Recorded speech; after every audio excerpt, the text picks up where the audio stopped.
जय गुरु जी। शुक्राना गुरु जी। यज्ञदत्त कुमार को भगवान शिव की कृपा से कुबेर पद की प्राप्ति तथा उनकी भगवान शिव के साथ मैत्री। सूत जी कहते हैं, मुनीश्वरों ब्रह्मा जी की यह बात सुनकर नारद जी ने विनयपूर्वक उन्हें प्रणाम किया और पुनः पूछा, भगवान भक्त वात्सल्य, भगवान शंकर के कैलाश पर्वत पर कब गए और महात्मा कुबेर के साथ उनकी मैत्री कब हुई? परिपूर्ण मंगल विग्रह महादेव जी ने वहाँ क्या किया?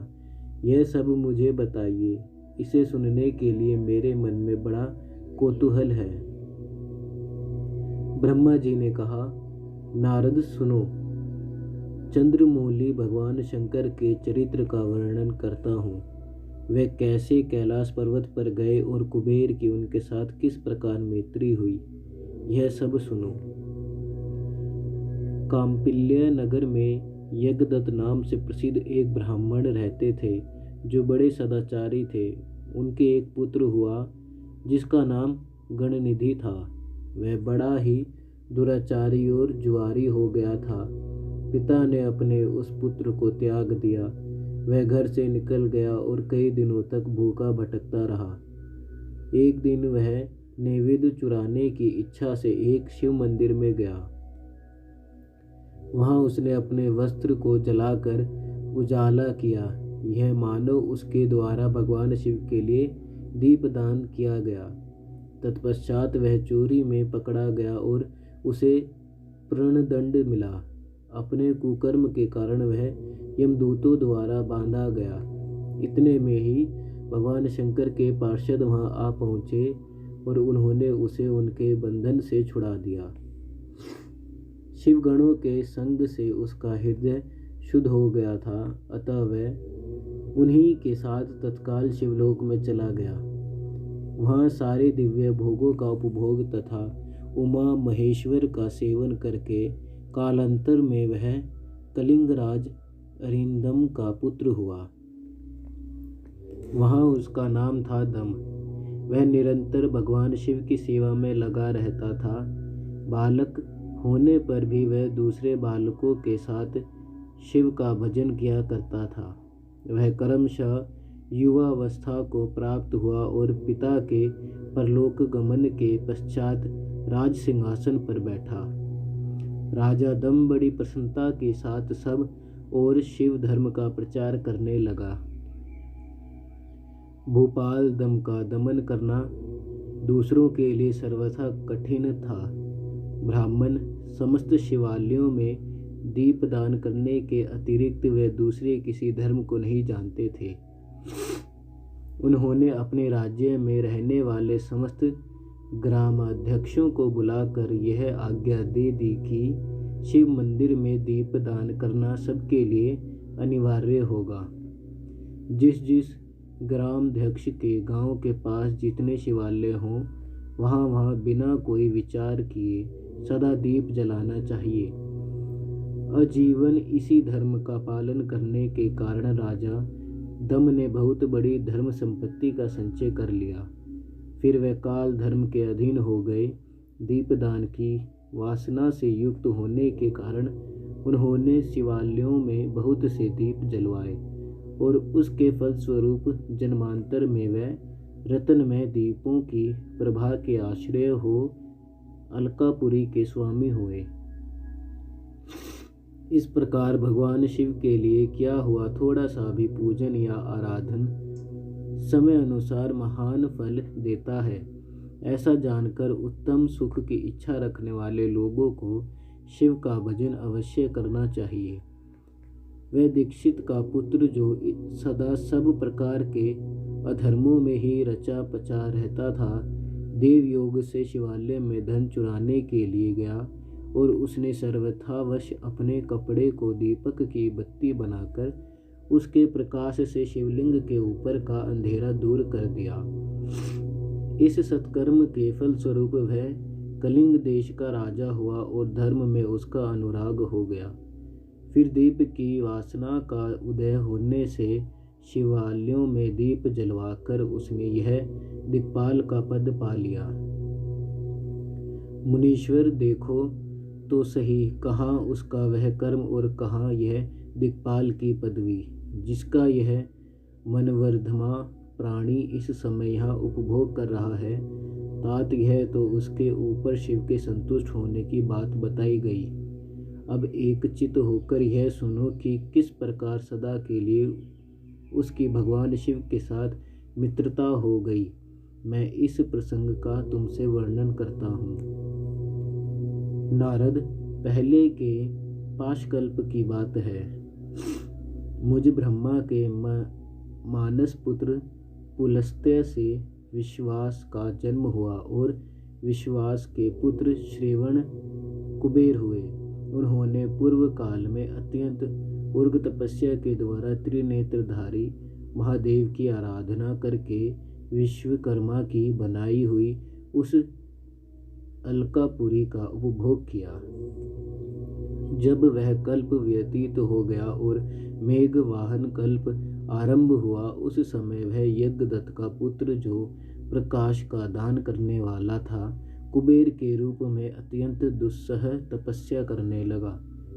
दीपदान मात्र से मिलने वाली शिव भक्ति के प्रभाव को जानकर वह शिव की चित प्रकाशिका काशिकापुरी में गया और अपने चित्त रूपी रतन में प्रदीपों से 11 रुद्रों को उद्बोधित करके अन्य अन्य भक्ति एवं स्नेह से संपन्न हो वह तन्मयता पूर्वक शिव के ध्यान में मग्न हो निश्चय भाव से बैठ गया। जो शिव की एकता का महान पात्र है, तप रूपी अग्नि से बड़ा हुआ है, काम क्रोध आदि महाविघ्न रूपी पतंगों के आघात से शून्य है, प्राण निरोध रूपी वायु शून्य स्थान में निश्चल भाव से प्रकाशित है, निर्मल दृष्टि के कारण स्वरूप से भी निर्मल है तथा सदा वरूपी पुष्पों से जिसकी पूजा की गई है, ऐसे शिवलिंग की प्रतिष्ठा करके वह तब तक तपस्या में लगा रहा जब तक उसके शरीर में केवल अस्थि और चर्म मात्र ही अवशिष्ट नहीं रह गए। इस प्रकार उसने 10,000 वर्षों तक तपस्या की। तदंतर विशालाक्षी पार्वती देवी के साथ भगवान शिवनाथ कुबेर के पास आए। उन्होंने प्रसन्न चित्त से अलकापति की ओर देखा और वह शिवलिंग में मन को एकाग्र करके ढूंढे काठ की भांति स्थिर भाव से बैठे थे। भगवान शिव ने उनसे कहा, अलकपते, मैं वर देने के लिए अद्भुत हूँ, तुम अपना मनोरथ मांगो। यह वाणी सुनकर तपस्या के धनी कुबेर ने जो ही आंखें खोलकर देखा तो ही उमा वल्लभ भगवान श्री कंठ सामने खड़े दिखाई दिए। वह उदय काल के सहस्त्रों सूर्यों से भी अधिक तेजस्वी थे और उनके मस्तक पर चंद्रमा अपनी चांदनी बिखेर रहे थे। भगवान शंकर के तेज से उनकी आंखें चुंधिया गई, उनका तेज प्रतिहत हो गया और वह नेत्र बंद करके मनोरथ से भी परे विराजमान देव देवेश्वर शिव से बोले, नाथ, मेरे नेत्रों को वह दृष्टि शक्ति दीजिए जिससे आपके चरण रविंदों का दर्शन हो सके। स्वामी, आपका प्रत्यक्ष दर्शन हो, यही मेरे लिए सबसे बड़ा वर है। ईश, दूसरे किसी वर से मेरा क्या प्रयोजन है। चंद्रशेखर, आपको नमस्कार है। कुबेर की यह बात सुनकर देवादिदेव उमापति ने अपनी हथेली से उनका स्पर्श करके उन्हें देखने की शक्ति प्रदान की। दृष्टि शक्ति मिल जाने पर यज्ञदत्त के उस पुत्र ने आंखें फाड़ फाड़ कर पहले उमा की ओर ही देखना आरंभ किया। वह मन ही मन सोचने लगा, भगवान शंकर के समीप यह सर्व सुंदरी कौन है? इसने कौन सा ऐसा तप किया है जो मेरी भी तपस्या से बढ़ गया है? यह रूप, यह प्रेम, यह सौभाग्य और यह असीम शोभा सभी अद्भुत है। वह ब्राह्मण कुमार बार बार ही कहने लगा। जब बार बार ही कहता हुआ वह क्रूर दृष्टि से उनकी ओर देखने लगा, तब वामा के अवलोकन से उसकी बाईं आंख फूट गई। तदंतर देवी पार्वती ने महादेव जी से कहा, प्रभु, यह दृष्टि तपस्वी बार बार मेरी ओर देखकर क्या बक रहा है? आप मेरी तपस्या के तेज को प्रकट कीजिए। देवी की यह बात सुनकर भगवान शिव ने हंसते हुए उनसे कहा, उमे, यह तुम्हारा पुत्र है। यह तुम्हें क्रूर दृष्टि से नहीं देखता, अपितु तुम्हारी संपत्ति का वर्णन कर रहा है। देवी से ऐसा कहकर भगवान शिव पुनः उस ब्रह्म कुमार से बोले, वत्स, मैं तुम्हारी तपस्या से संतुष्ट होकर तुम्हें वर देता हूँ। तुम निधियों के स्वामी और गुहाकों के राजा हो जाओ। सुवृत यक्षों, किन्नरों और राजाओं के भी राजा होकर पुण्य जनों के पालक और सबके लिए धन के दाता बनो। मेरे साथ तुम्हारी सदा मैत्री बनी रहेगी और मैं नित्य तुम्हारे निकट निवास करूँगा। मित्र तुम्हारी प्रति बढ़ाने के लिए मैं अलका के पास ही रहूँगा।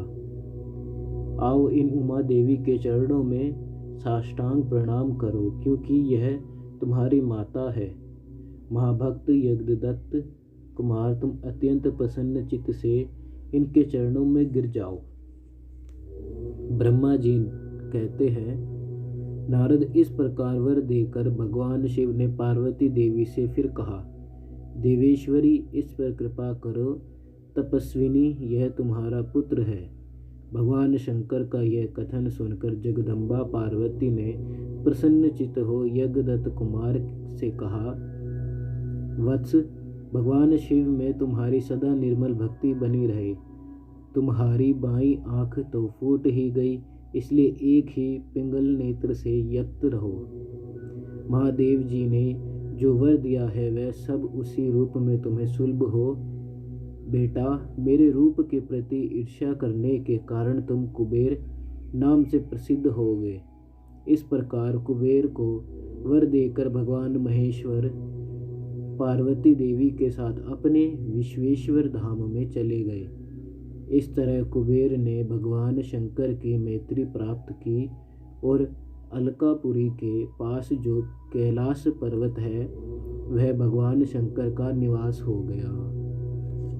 जय गुरु जी, शुक्राना गुरु जी।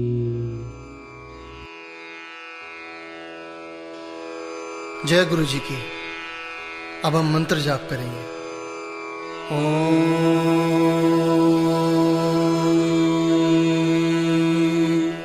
नमः शिवाय। शिव जी सदा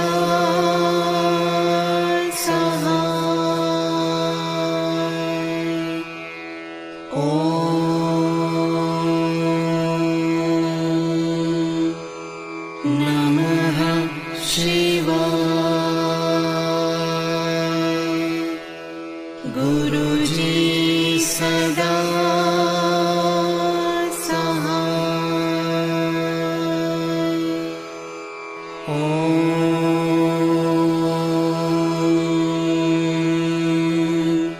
नमः शिवाय।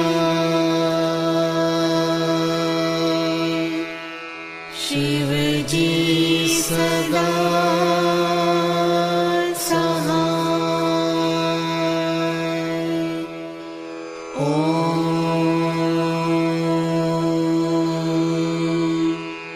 नमः शिवाय।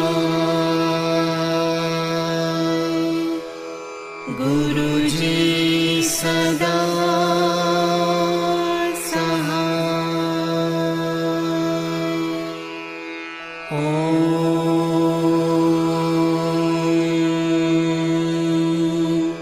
नमः शिवाय। शिवजी सदा सहाय।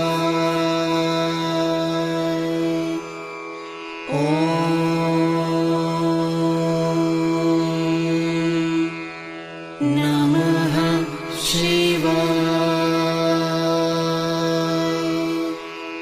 गुरुजी सदा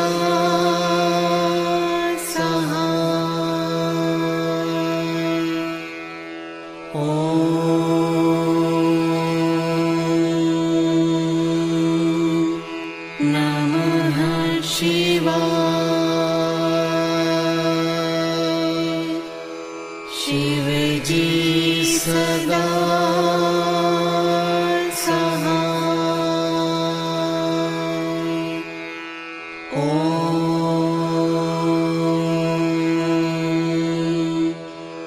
नमः शिवाय। गुरुजी सदा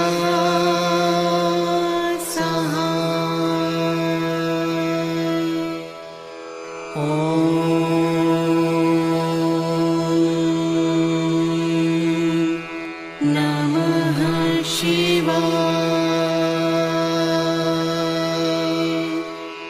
शिवजी सदा सहाय। ॐ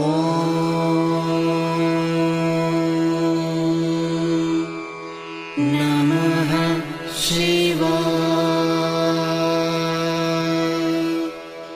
गुरुजी सदा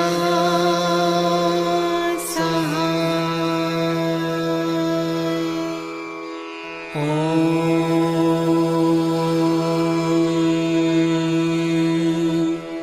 नमः शिवाय। शिवजी सदा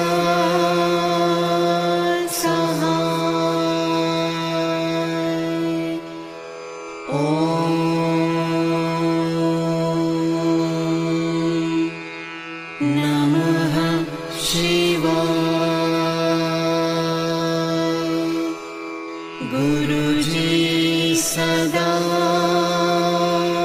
सहाय। ॐ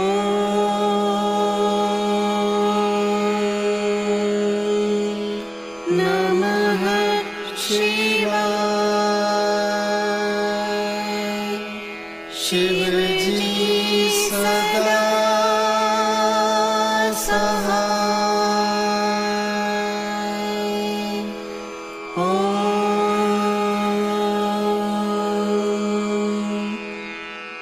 नमः शिवाय। गुरुजी सदा सहाय।